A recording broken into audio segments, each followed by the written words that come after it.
you thanks for the truth you bring. Fill our minds, stir our hearts, move our being, nourish our spirits. Make us one body with the living Word of God. Make us one body with the living Word of God. In the name of the Father, the Son, and of the Holy Spirit. Amen. The grace of our Lord Jesus Christ and the love of God and the fellowship of the Holy Spirit be with you all. And with your spirit.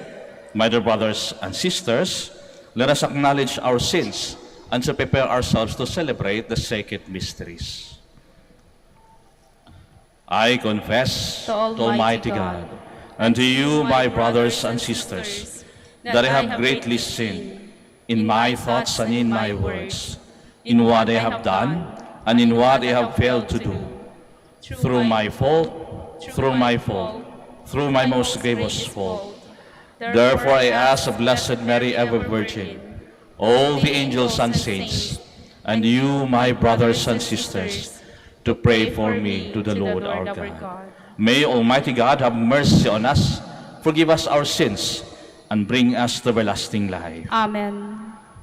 Lord, have mercy. Lord, have mercy. Christ, have mercy. Christ, have mercy. Lord, have mercy. Lord, have mercy. Let us pray. O God, from whom all good things come, grant that we who call on you in our need may at your prompting discern what is right, and by your guidance do it. Through our Lord Jesus Christ, your Son, who lives and reigns with you in the unity of the Holy Spirit, God, forever and ever. Amen. Please be seated. A reading from the first book of Kings. After the death of Naboth, the Lord said to Elijah the Tishbite, "Start down to meet Ahab, king of Israel, who rules in Samaria. He will be in the vineyard of Naboth, of which he has come to take possession. This is what you shall tell him. The Lord says, after murdering, do you also take possession? For this the Lord says, in the place where the dogs lick up the blood of Naboth, the dogs shall lick up your blood too."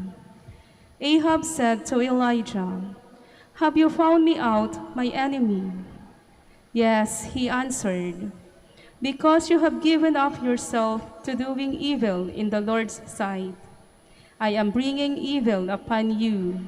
I will destroy you, and will cut off every male in Ahab's line, whether slave or freeman in Israel. I will make your house like that of Jeroboam, son of Nebat, and like that of Baasha, son of Ahijah, because of how you have provoked me by leading Israel into sin. Against Jezebel too, the Lord declared, the dogs shall devour Jezebel in the district of Jezreel. When one of Ahab's line dies in the city, dogs will devour him. When one of them dies in the field, the birds of the sky will devour him. Indeed, no one gave himself up to the doing of evil in the sight of the Lord as did Ahab. Urged on by his wife Jezebel, he became completely abominable by following idols, just as the Amorites had done, whom the Lord drove out before the children of Israel. When Ahab heard these words, he tore his garments and put on sackcloth over his bare flesh. He fasted, slept in the sackcloth, and went about subdued. Then the Lord said to Elijah the Tishbite, "Have you seen that Ahab has humbled himself before me?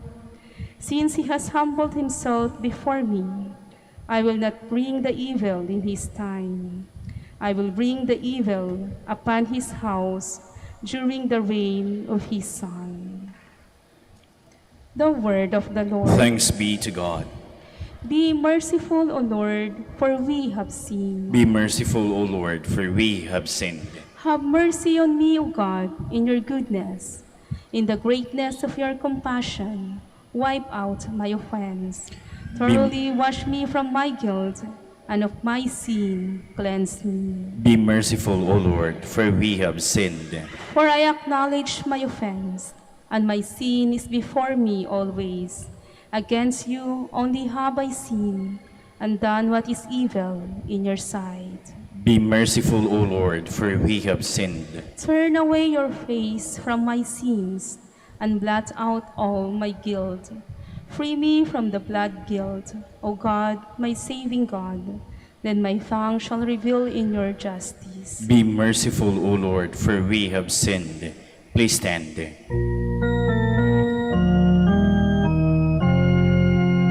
Alleluia, alleluia, alleluia. I give you a new commandment. Love one another as I have loved you. Alleluia, alleluia, alleluia.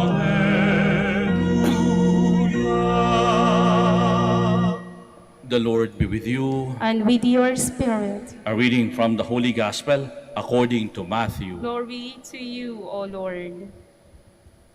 Jesus said to his disciples, "You have heard that it was said, 'You shall love your neighbor and hate your enemy.' But I say to you, love your enemies and pray for those who persecute you, that you may be children of your heavenly Father. For he makes his sun rise on the bad and the good, and causes rain to fall on the just and the unjust. For if you love those who love you, what recompense will you have?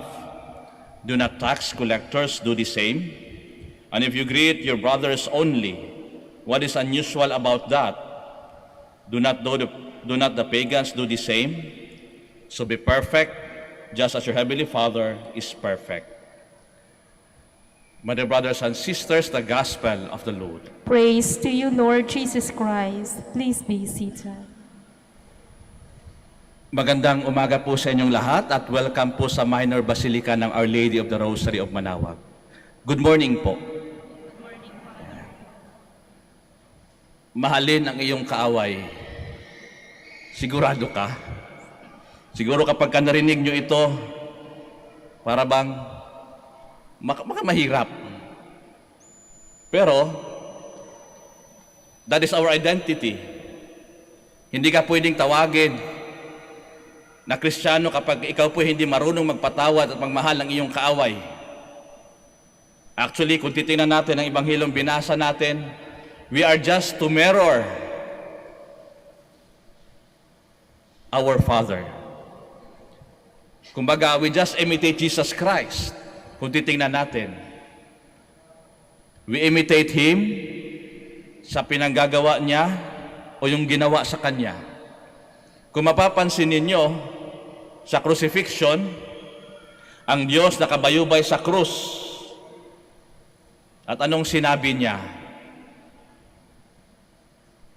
Before that, di ba, nadapa pa ito, inalipusta pa, minura pa siguro yun, lahat-lahat, sinipa, dinuraan. And yet, nung nasa krus na siya, nakabayubay sa krus, anong sinabi? Father, forgive them, for they do not know what they are doing. Imagine mo yan. Kasi sa atin, normal and natural tendencies natin na kapag tayo po'y nasaktan, madalas ang ginagawa, gaganti ka talaga. Kung kahapon nga, di ba, yung pag sinampal ka sa kanan, ibigay mo yung kaliwa. Sa tingin ko, kapag ka may gumawa sa akin, pag sinampal ka dito, sasabihin mo, sige, subukan mo pa. Automatic yan. The Lord is telling us today to tame our disposition for revenge and to develop a habit of forgiveness and love. Sabi nga ng isang writer, that love is the only force in this world that can transform your enemy into a friend. Love is the only force in this world that can transform your enemy into a friend. Pansinin niyo yan na kapag ka ang suntok, kapag ka ang suntok, violence begets violence. Hatred begets hatred. At kapag ka meron kayong idea na yung bang inaalagaan mo yung hatred sa puso mo, you want revenge, pansin mo yan ng mga taong ganyan, they became hateful people. Lahat na lang galit sila. Tapos to think, sasabihin mo, Katoliko ka, Kristiyano ka, and you are so hateful of the many things. Ang tanong kasi minsan sa totoo lang, wala naman talaga tayong kaaway dapat Pansin nyo, dapat wala namang kaaway sa magkapatid. O halimbawa, ba't kayo nag-aaway? Kaaway mo ba kapatid mo? Hindi. Hindi kayo magkaaway. Nag-aaway lang kayo. Iba yung nag-aaway sa kaaway. O halimbawa, ito, concrete. Magkapatid, nag-aaway dahil sa lupa. Anong tawag? Kapatid mo rin naman yan O anong tawag dyan? Greed. Pride. Maraming gaya. Minsan nalulungkot ako kapag nakakarinig ako ng ganong lumalapit sa amin mga pare. O yan. Minsan sila kapatid. Kaaway mo kapatid. Bakit? Kasi Father. O ayan na. Iiyak na sa harap mo. Alam niyo, isa sa pinakamahirap sa confession. Kasi yun ang umpisal, ito, gagawa ng may kasalanan ng umpisal. Pero yung cause ng kanyang kasalanan, hindi ba ng umpisal? Kaya patuloy pa rin. O kung mapasin, hindi naman talaga magkaaway, nag-aaway lang. And if we learn the value when we were young, di ba nung bata tayo, napakasimple lang naman Lahat tayo tinuruan ng justice. What is justice all about? Give what is due to your brother or sister. Di ba kapag may pasalubong si nanay o si tatay, sasabihin mo sa anak o sa amin magkakapatid, tirhan mo yung kapatid mo ha. Napakasimple ng idea ng justice. At kapag kakain ka, isipin mo, fair, just. At dahil mahal mo, sige na, tirhan ko pa, dadagdagan ko pa. Habang tayo lumalaki, nakakalimutan natin yung basics in life. Nakakalimutan natin na at the first place, tayo po ay nagmamahalan bilang magkakapatid. O na malungkot, kaya minsan pag nakakarinig ako ng gano'n, minsan nalulungkot ako. Bakit? Hindi naman kayo magkaaway. Minsan, mataas lang ang pride, greed. Yun lang naman yan. Hindi kayo magkapatid kayo. O kung minsan, halimbawa sa politika, hindi naman tayo magkaaway Pare-pareho tayo mga Pilipino. Maaring magkaiba ang ating opinion, maaring magkaiba yung ating binoto. But at the end of the day, pagkatapos ng eleksyon, anong gagawin natin? Mag-aaway pa rin. Tapos na. We move on. Hindi tayo magkakaaway. Tayo po ay kapwa Pilipino. Pero bakit? Pride, greed. Kapag nasaktan pa, nangiinsulto pa, we label people. Labeling people is the most convenient way of telling them that they are good for nothing. Kasi pagka ang tao, nilabel mo, bobo, tanga. O di ba, pag nililabel mo na ganon, inalis mo na yung potential nila for goodness. But actually, when we judge people, our enemies, speaks not so much about them, it speaks so much about us. Kaya kapag may sinasabi kang masama tungkol sa kapwa mo, speaks so much not about them, but it's all about your attitude in life. Tandaan natin yan. Kaya kapag tayo po ay nagpapatawad, ay nagmamahal, tapos na Wala na tayong magawa. Pag may agawan, sige, kapatid ko rin naman yan. Kasi nakakalungkot yon. Kaya kung titingnan natin, wala naman talagang enemy. Pansin ninyo, sa pamilya ninyo, mag-aaway-away kayo. But later on, when you learn to forgive people, when you learn to love people, Tapos lahat. May mga bata nagtatanong sa akin, one time, sabi niya, Father, bakit sa pag nanonood daw sila ng Batman movie o any superhero movies, particularly Batman, Father, bakit hindi pinapatay ni Batman si Joker? Nauhuli na nga niya, nakakainis. Oo nga, no. Sabi ko, oo nga, napag-isip ako. Sa tingin ko po, simple lang po. Bakit hindi pinapatay ng superhero ang kaaway niya? O hindi pinapatay ni Batman si Joker? Kasi po ang gusto ni Joker, patayin siya ni Batman. And when you become like your enemy, then talo ka. When you become like your enemy, talo ka sa battle. So tandaan nyo, kapag may mga kaaway kayo, pag sinuntok ka, susuntukin mo rin, agawan mo rin. It will not end. Ano ang solusyon? Sinasabi ni Kristo, love your enemy, forgive. Patawarin nyo. Kasi sabi nga forgiveness is an act that we could do to ourselves, not for other people. Kasi madalas kapag tayo po'y nagpapatawad, pinapalaya po natin ang ating sarili more than anything else kaysa doon sa taong hindi humihingi ng tawad sa atin. Pansinin nyo, kapag hindi kayo nagpapatawad, bullshit kayo palagi. Pag nakita niyo yung kinainisan nyo, gusto nyo patayin, pero hindi pwedeng patayin. Bakit? Makukulong kayo. Makita nyo lang anino, gusto nyo lang, di ba? Inis na inis kayo. But when you learn to forgive people, you are set free of that hatred, of that circumstances, and of that experience. Kaya nga si Kristo, palaging sinasabi sa atin, if you want to be free, follow me, imitate what I did. And what is that? Father, forgive them, for they do not know what they are doing. Kaya nga, kung tutingnan natin, sa totoo lang, gusto ba nating lumaya sa experience? Learn to be forgiving. Learn to love. That's the only way in a relationship. Kasi hindi naman talaga, walang perfectong relationship. From time to time, talagang magkakasakitan, intentionally or unintentionally. Gustuhin ba natin o hindi, talagang meron. But the Lord is telling us, learn to forgive, learn to love.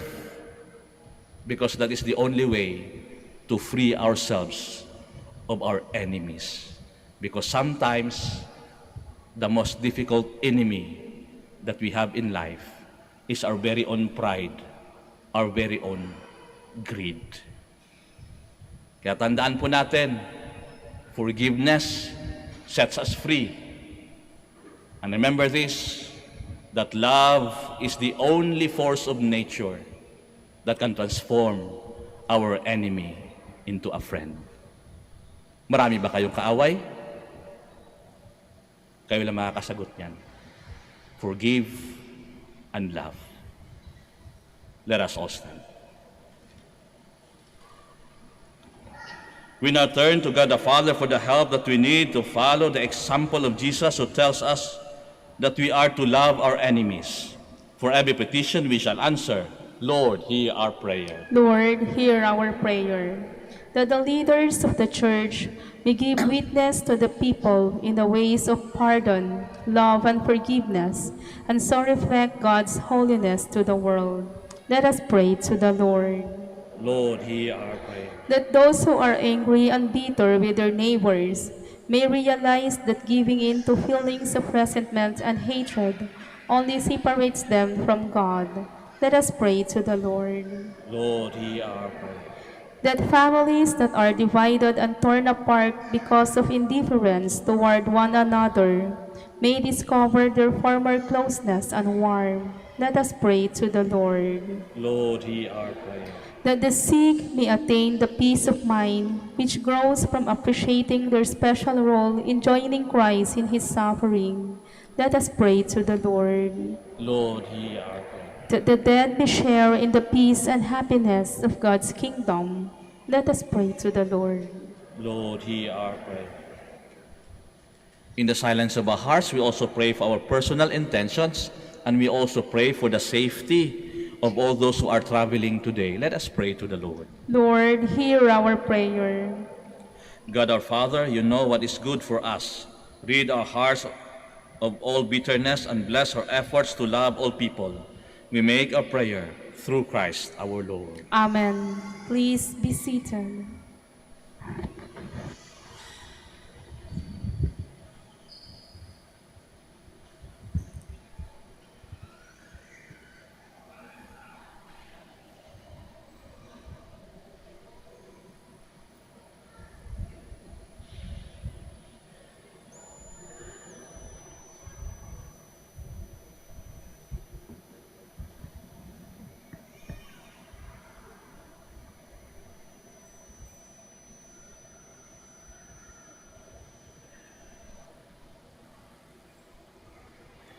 Blessed are you, Lord God of all creation, for through goodness we have received the bread we offer you, fruit of the earth and work of human hands that become our spiritual drink. Blessed be God forever.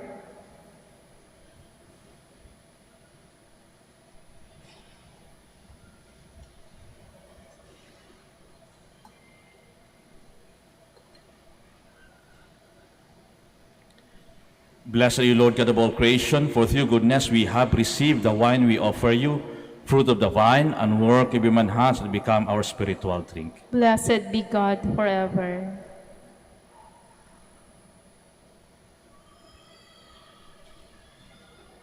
Please stand. Pray, my dear brothers and sisters, that my sacrifice and yours may be acceptable to God, the Almighty Father. May the Lord accept the sacrifice at your hands for the praise and glory of his name, for our good and the good of all his holy church. Look kindly upon our service, O Lord, we pray, that what we offer may be an acceptable oblation to you, and lead us to grow in charity, through Christ our Lord. Amen. The Lord be with you. And with your spirit, Lift up your hearts. we lift them up to the Lord. Let us give thanks to the Lord our God. It is right and just. It is truly right and just, our duty and our salvation, always and everywhere to give you thanks, Lord, Holy Father, Almighty and eternal God. For just as through your beloved Son you created the human race, so also through him, with great goodness, you form it anew. And so it is right that all your creatures serve you, all the redeemed praise you, and all your saints with one heart bless you. Therefore, we too extol you with all the angels, as in a joyful celebration, we acclaim.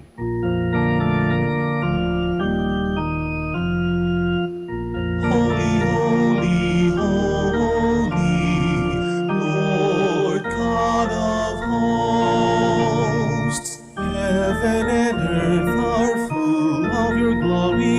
Hosanna in the highest. Blessed is he who comes in the name of the Lord. Hosanna, Hosanna in the highest. Please kneel. You are indeed holy, O Lord, the fount of all holiness.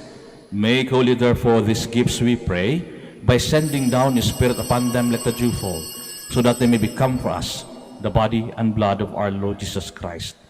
At the time he was betrayed and entered willingly into his passion, he took bread and giving thanks, broke it, and gave it to his disciples, saying, Take this, all of you, and eat of it, for this is my body, which will be given up for you.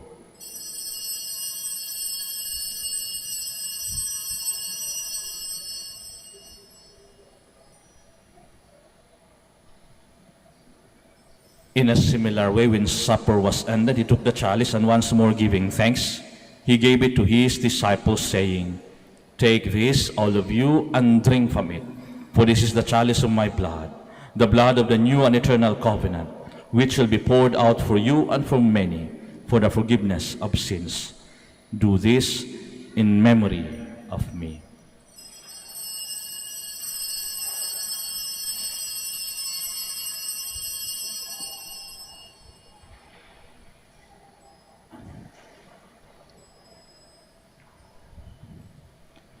Let us proclaim the mystery of our faith. When we eat this bread and drink this cup, we proclaim your death, O Lord, until you come again. Therefore, as we celebrate the memorial of his death and resurrection, we offer you, Lord, the bread of life and the chalice of salvation, giving thanks that you have held us worthy to be in your presence and minister to you. Humbly we pray that partaking of the body and blood of Christ, we may be gathered into one by the Holy Spirit. Remember, Lord, your church spread throughout the world and bring her to the fullness of charity, together with Francis our Pope, Socrates our Bishop, and all the clergy. Remember also our brothers and sisters who have fallen asleep in the hope of the resurrection, and all who have died in your mercy. Welcome them into the light of your face.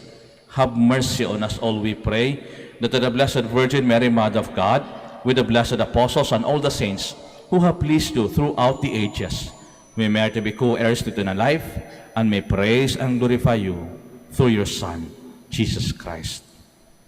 Through him, and with him, and in him, O God, Almighty Father, in the unity of the Holy Spirit, all glory and honor is yours forever and ever. Amen. Please stand.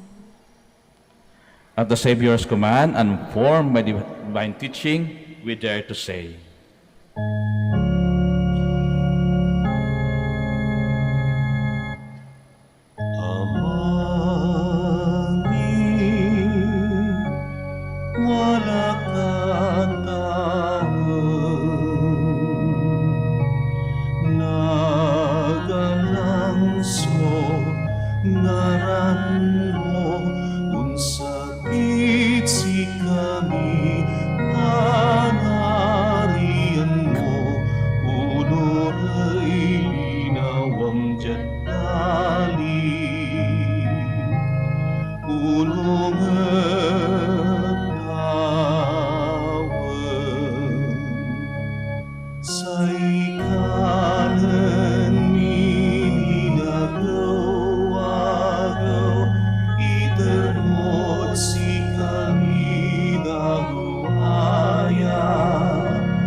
Deliver us, Lord, we pray, from every evil. Graciously grant peace in our days, that by the help of your mercy, we may be always free from sin and safe from all distress, as we await the blessed hope and the coming of our Savior, Jesus Christ. For the kingdom, the power, and the glory are yours, now and forever. Lord Jesus Christ, who said to the apostles, "Peace I leave you, my peace I give you," look not on our sins, but on the faith of your church, and graciously grant her peace and unity in accordance with your will, who live and reign forever and ever. Amen. The peace of the Lord be with you always. And with your spirit. Now let us offer each other the sign of peace. Peace be with you.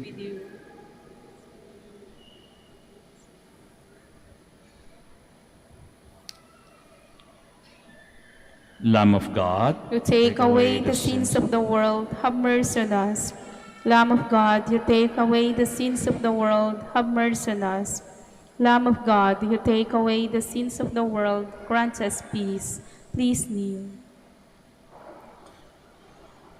my dear brothers and sisters, behold the Lamb of God, behold him who takes away the sins of the world.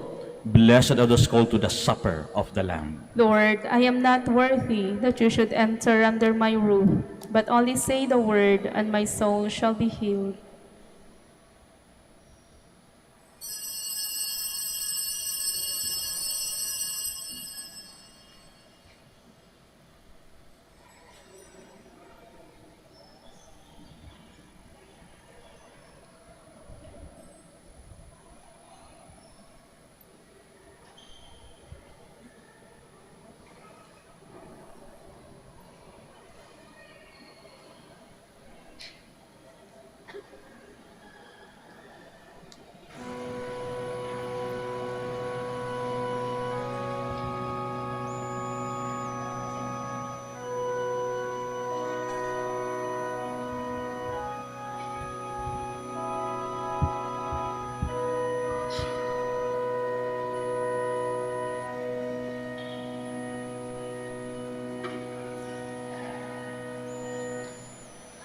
Touch me, Lord, let me feel your love to me. Touch me, Lord, such a people free from the fall, and let your living light flow through me. Teach me, Lord, to listen to your call. Guide me, Lord, when I'm about to fall. From your hands,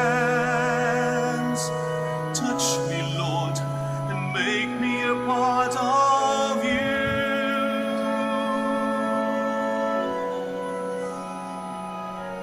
I love you, Lord, and I'm here to give myself to you.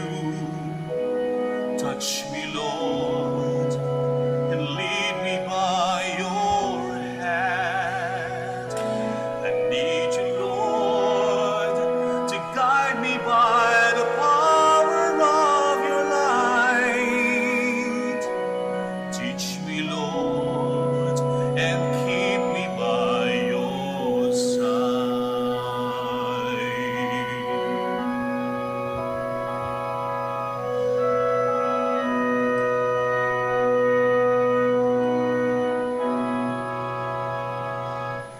Touch me, Lord, let me be with you again. Hold me close into your arms again. Lead me, Lord, to the sunshine of my dreams.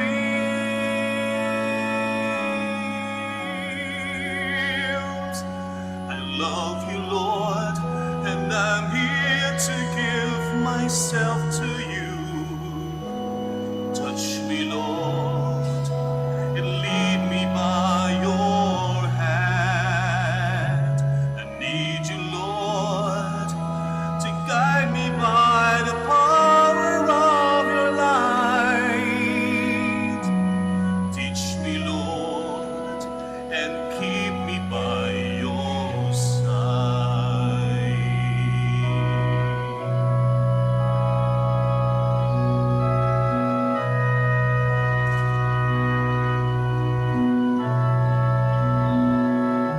I love you, Lord, and I'm here to give myself to you. Touch me, Lord, and lead me by your hand. I need you, Lord, to guide me by the power of your light. Teach me, Lord, and keep me by your side.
Please stand. Let us pray. May your healing work, O Lord, free us as we pray from doing evil and lead us to what is right through Christ our Lord. Amen. The Lord be with you, And with your spirit. and may Almighty God bless you, the Father, the Son, the Holy Spirit. Amen. The Mass is ended. We go in peace. Thanks be to God. We shall now have the prayer for the blessing of the sick, and afterwards a prayer for the blessing of rosaries and other religious articles. Our help is in the name of the Lord. Who made heaven and earth. God, our Almighty Father, by your blessing, you give us strength and support in our frailty. Turn with kindness toward our sick brothers and sisters. Free them from all illness and restore them to good health. Through the intercession of Our Lady of the Rosary, Manaoag, so that in the sure knowledge of your goodness, they will gratefully bless your holy name. We ask this through Christ our Lord. Amen. Now for the prayer for the blessing of rosaries and other religious images and articles. In memory of the mysteries of the life, death, and resurrection of our Lord Jesus Christ, and to the honor and glory of the Blessed Virgin Mary, Mother of Christ, Mother of the Church, Our Lady of the Rosary, Manaoag, may these rosaries, images, candles, oil and other religious articles be blessed and made holy in the name of the Father, and of the Son, and of the Holy Spirit. Amen. Maraming salamat po, and have a nice day.